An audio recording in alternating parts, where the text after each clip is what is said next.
এই নয় লড়াই বলতে এই নয় গুলি বন্দুক বোমার লড়াই নয়। আমরা চাই উন্নয়নের লড়াই আসুক। বিজেপি সরকার কত উন্নয়ন করেছে, রাজ্যের পশ্চিমবাংলা মমতা ব্যানার্জি কত উন্নয়ন করেছে। আজকে বলুন আপনারা, আমাদের জেলা দিদি ভাইরা যারা আছেন, কার বাবা মা প্রত্যেক মাসে একটা মহিলাকে 1,500 টাকা দিতে পারে? কোন স্বামী তার বাড়ির বউকে 1,500 টাকা দিতে পারে? কোন ছেলে তার মাকে প্রত্যেক মাসে 1,500 টাকা দিতে পারে? কেউ দিতে পারে? একমাত্র রাজ্যের মাননীয় মুখ্যমন্ত্রী তিনি দিতে পারেন। হাসি মুখে সে প্রত্যেককে আপনাদের কষ্ট ব্যথা সে বুঝেছে বলি আপনাদেরকে প্রত্যেক মুখে প্রত্যেক মানুষকে 1,500 টাকা করে দেয়। আজকে বলুন, আজকে আমাদের বাচ্চারা ছেলে মেয়েরা যখন স্কুলে পড়তে পারতো না তখন কে দেখতো আমাদেরকে? কোনো সরকার দিয়েছে? এর আগে ছিল কংগ্রেস সরকার, তার আগে ছিল বিজেপি সরকার, এখন 15 বছর হয়ে গেল। রাজ্যে কেন্দ্রের মোদী সরকার এসেছে, কোনদিন ভেবেছিল? আজকে মাননীয় মুখ্যমন্ত্রী দেখেছেন না আমাদের বাচ্চা ছেলেরা স্কুল যেতে পারছে না, পড়াশোনা করতে পারছে না, কি চিন্তা ভাবনা করলেন কি না এই বাচ্চা ছেলেগুলোর কথা চিন্তা ভাবনা করছে আমাদেরকে তাদেরকে শিক্ষা দেওয়ার জন্য ব্যাগ, জুতো, ছাতা, তারপরে কন্যাশ্রী, রূপশ্রী, ছাত্রছাত্রী, সমস্ত রকম প্রকল্পগুলো একটার পরে একটা মাথা থেকে এসেছেন আর প্রত্যেকের মধ্যে মিলিয়ে দিয়েছেন। এরকম তো কোনো উন্নয়ন আজ পর্যন্ত আমরা সরকার পাইনি। আর যে সকল চাষি ভাইরা আছেন আপনারা বলুন, কেন্দ্রের ফুল প্রকল্প দিয়েছে, আমরা যে প্রত্যেক বছরে যে দুবার পান সেটা কথা পান?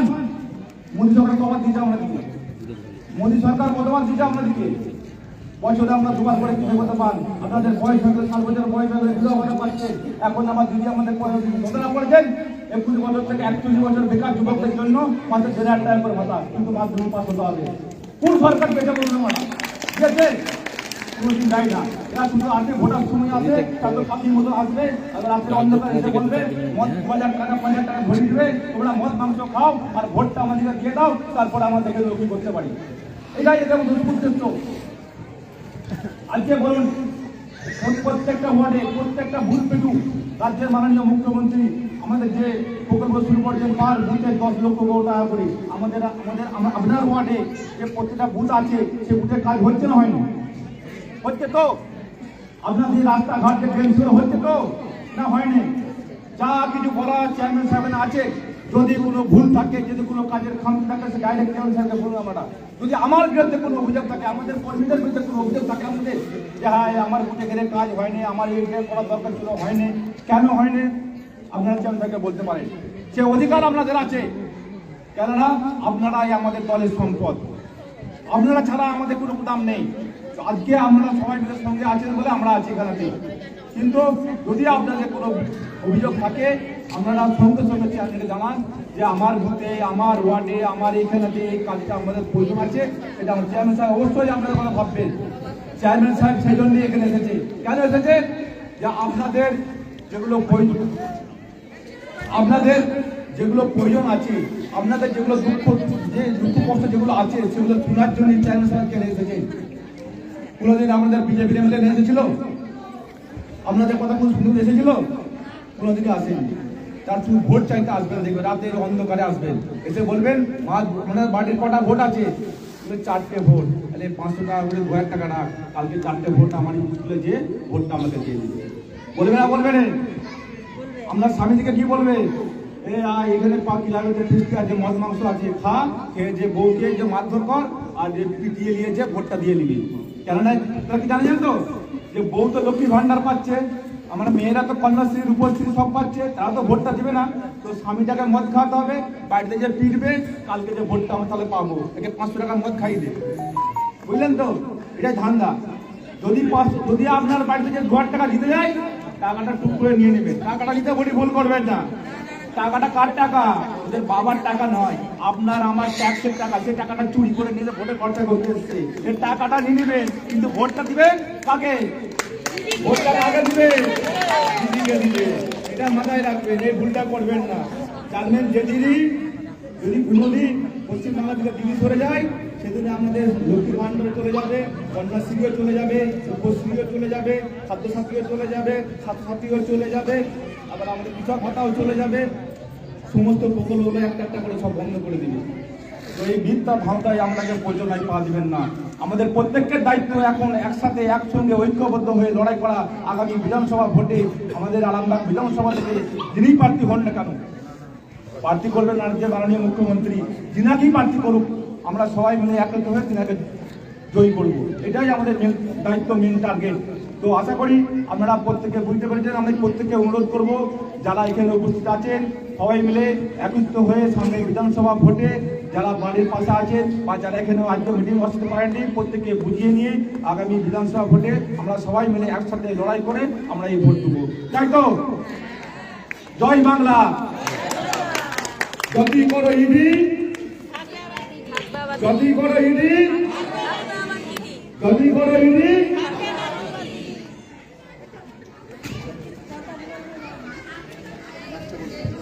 ধন্যবাদ আমাদের আরামবাগ টাউনের সংখ্যালঘু সেলের সভাপতি মাননীয় বাপিকে। আমাদের বাপি বলছিল যে কথাগুলো, যে আমাদের যে কৃষক ভাতা বছরে দুবার, শুধু কৃষক ভাতাতে নয়, তার সঙ্গে যদি আমাদের ওই চাষ করার সময় যদি 7 বছরের নিচে যদি কেউ মারা যায়, তার সঙ্গে আরো তার ভালো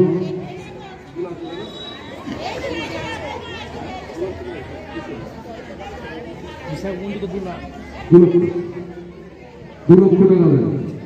এবং আপনারা জানেন যে একটা মহিলা মানে একদম তোমার স্কুল লাইফ থেকে শুরু করে যখন বাপি বলে গেল যে কন্যাশ্রী থেকে একটা স্কলারশিপে যা পায় তারপরে সে কন্যাশ্রী প্রত্যেকজন ওইখানে কিন্তু কোনো জাতপাত দেখেনি, কোনো সিঁদুর কি ওবিসি কোনো এসব দেখেনি।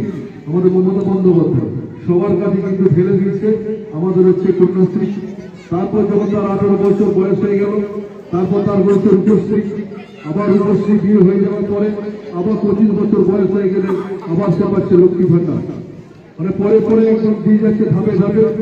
প্রচুর জনমুখী প্রকল্প আছে, তার আমরা সবাই প্রত্যেকটা বাড়িতে কেউ না কেউ তার সুযোগ পাচ্ছে, আগামী দিনে আরো পাবে। এরপর হচ্ছে আমাদের বক্তব্য রাখবে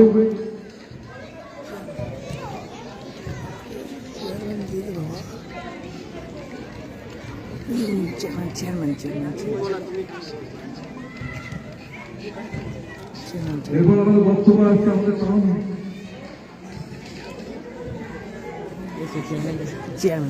এরপর হচ্ছে আমাদের বক্তব্য রাখবে হচ্ছে আমাদের এই সভার সভাপতি তথা আমাদের ওয়ার্ডের কাউন্সিলর ও আরামবাগ পৌরসভার পৌরপিতা মাননীয় শ্রমিকগণের মহাশয়।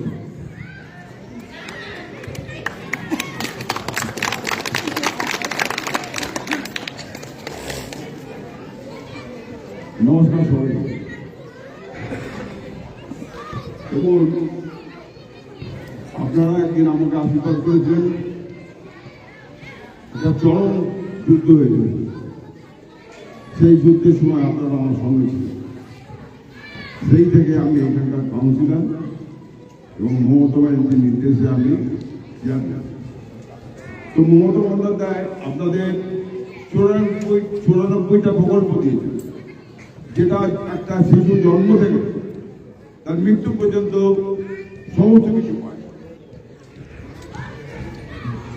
এই যে কয়েকদিন আগে যে বাজেটটা হলো, সেই বাজেটটা দিকে তাকিয়ে দেখুন যে প্রতিটি সেক্টরে লক্ষ্মীর ভান্ডার থেকে আরম্ভ করে সিভিক পুলিশ, তারপর আপনার প্রত্যেকটা আশা কর্মী, এরকম প্রত্যেককে 1000 টাকা 500 টাকা করে বাড়ি দিল।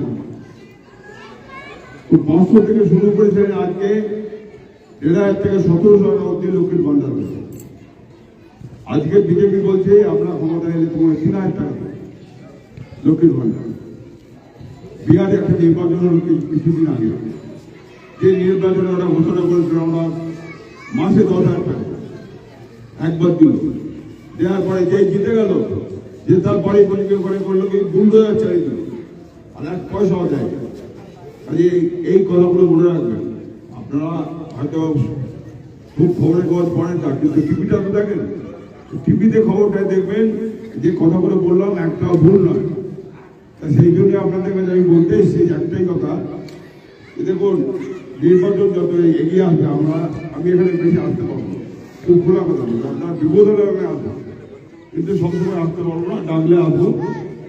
আপনাদেরকে দায়িত্ব নিতে হবে। এই ওয়ার্ডে যাদের এবারে এই যে 607টা ভোট বিজেপি পেয়েছিল সেইটাকে কমিয়ে না আপনাকে 2500 ভোটে জিততে হবে। এইটা মাথায় রেখে আপনাকে এই ভোটটা উঠতে হবে। সেই জন্য আগামী আজ থেকে শুরু করুন এই লড়াই। সেই লড়াইকে সামনে রেখে আমরা সবাই এগোচ্ছি।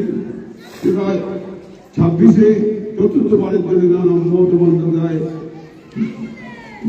বাংলা মুখ্যমন্ত্রী করেন সেই লক্ষ্যে। আপনারা যেভাবে লড়েছেন এর আগেও, আমি 902 ভোটে জিতেছিলেন, এর আগে আপনারা 1453 ভোটে জিতেছিলেন। আমি আশা করবো আপনার কাছে এবারে যাতে 2500 ভোটে জিততে যায়। সবাইকে আমি আমার প্রধান নমস্কার সরকার সালাম জানিয়ে আমার এই ছোট্ট বক্তব্য শেষ করলাম। সবাইকে ধন্যবাদ। ধন্যবাদ হচ্ছে আমাদের চেয়ারম্যান স্যারকে। চেয়ারম্যান স্যার কথাটা বলে গেল যে আমাদেরকে 2500 ভোটে জিততে হবে। আমরা এখান থেকে অঙ্গীকারবদ্ধ হব যে আমরা 2500 ভোটে লিখিয়ে আমরা আমাদের যে বিধায়কটাকে আমরা বিধানসভায় পাঠাবো। আজকে আমরা এখান থেকে অঙ্গীকারবদ্ধ হব যে আমরা 2500 ভোট জিতিয়ে যে আমাদের আরামবাগের এমএলএ হবে তাকে আমরা বিধানসভায় পাঠাবো। এটা হচ্ছে আমার দৃঢ় প্রতিজ্ঞা। আর হচ্ছে যে আমাদের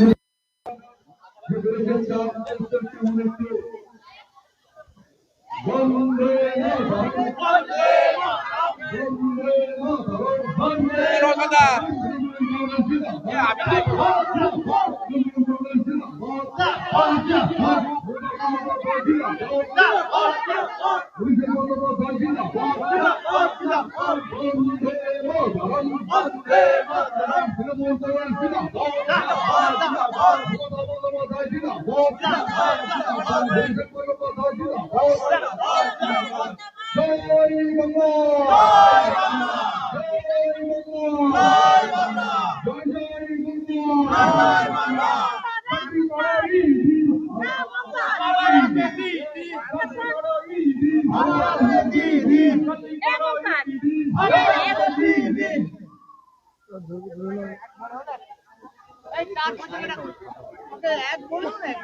বলছি বিধানসভা নির্বাচন এখনো ঘোষণা হয়নি, তার আগে পাড়ায় বৈঠক করছেন, কি বলবেন?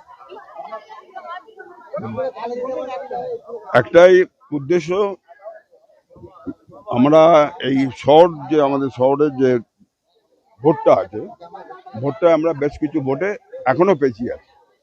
আমি যখন দায়িত্ব পেয়েছিলাম তখন যা ছিল তার থেকে হয়তো 1300 ভোট বেড়েছে, কিন্তু এখনো আমরা বেশ কিছু ভোটে পেয়েছি আছি। আমাদের উদ্দেশ্য যে আমাদের শহরটা আমাদেরকে এক ভোটে হলেও জিততে হবে। সেই জন্য আজ থেকেই আমাদের এই লড়াইটা শুরু হলো। বিভিন্ন কি পাড়ায় বৈঠক শুরু হয়ে গেছে? আমরা হয়নি, এটা শুরু হলো আজকে। এবার আজকেই শুরু হলো। এরপর থেকে আমরা আগামী বেশ কয়েকটা ওয়ার্ডে আমরা পরপর বসবো, নিয়মিতভাবে বসবো। এই সংযোগটাই আসল। মানুষের কাছে যেতে হবে, আসতে হবে, তাদের সঙ্গে কথা বলতে হবে, তাদেরকে বোঝাতে হবে। তারপর আমাদের কর্মীরা আছে, তারাও করবে। সেই জন্যই সবার সঙ্গে দেখা সাক্ষাৎ করে তাদের সঙ্গে ভাব বিনিময় করে যেন তাদেরকে টেনে আনতে পারি, সেটি আমাদের মূল উদ্দেশ্য। লক্ষ্মীর ভান্ডার দিদি, লক্ষ্মী ভান্ডারের টাকা বাড়িয়েছে, কি বলবেন? লক্ষ্মী ভান্ডার খুবই খুশি হয়েছি, খুবই আনন্দিত। এই টাকাটা যেটা বাড়ি,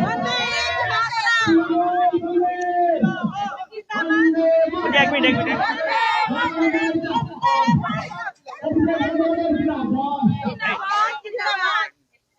বলছি, এই যে 500 টাকাটা বাড়িয়েছে, 500 টাকায় কি করবেন?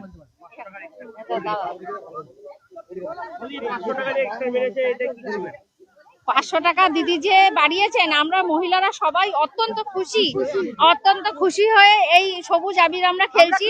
দিদির প্রতীক হচ্ছে জোড়া ঘাসের উপরে জোড়া ফুল, যার চিহ্ন হচ্ছে সবুজ। তাই আমরা এই সবুজ আবির খেলে নিজেদের আবেগটাকে প্রকাশ করছি। এই 16 নম্বর ওয়ার্ডে আমরা সকল মহিলারা খুব আনন্দিত। আমাদের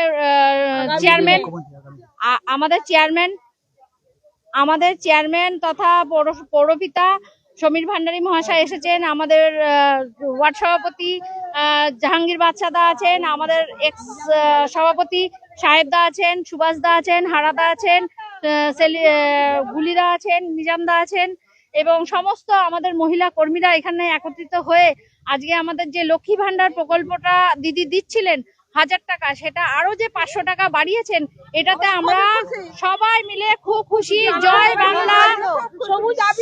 সেইটা এই যে 1500 টাকা, এটা এখন আমরা মাসে দেখছি 1500 টাকা, এটা যদি আমরা বছরে হিসাব করি 18,000 টাকা কিন্তু বছরে গিয়ে দাঁড়াচ্ছে। এখন যা সোনার দাম, 1.5 লক্ষ টাকা সোনার দাম, প্রত্যেকের ঘরে একটা ছেলে দুটো মেয়ে বাচ্চা আছে, প্রত্যেকে সোনা কি করে কিনবো সেটা কিন্তু আমরা ভেবে উঠতে পারছি না। কিন্তু এই আমাদের মাননীয় মুখ্যমন্ত্রীর যেটা আমাদের দিচ্ছেন, এই টাকার জন্য আমরা কিন্তু মেয়েদের জন্য সোনার যে কোনো জিনিস তৈরি করতে পারবো। মানে এটা আমাদের মুখ্যমন্ত্রীর কাছে আমাদের বিশাল প্রাপ্য। আশা করি চতুর্থবারের মতো আমরা মাননীয় মুখ্যমন্ত্রীকেই মুখ্যমন্ত্রী হিসাবে চাই। সব দিদিরা আমরা তার পাশে থাকবো এবং চাদু 16 নম্বর ওয়ার্ড সব সময় দিদির পাশে আছি, সব সময় দিদির পাশে থাকবো। শীততাপ নিয়ন্ত্রিত অত্যাধুনিক রেস্টুরেন্ট ময়ূখ রেস্টুরেন্ট। এখানে পাবেন চাইনিজ, পোলাও, বিরিয়ানি, তন্দুরি সহ সমস্ত রকম খাবার।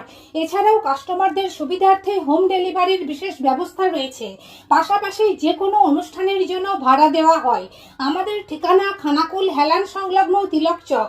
Phone number 8617492616 9732162360। সেরা খাবারের স্বাদ পেতে আজই আসুন ময়ূখ রেস্টুরেন্টে।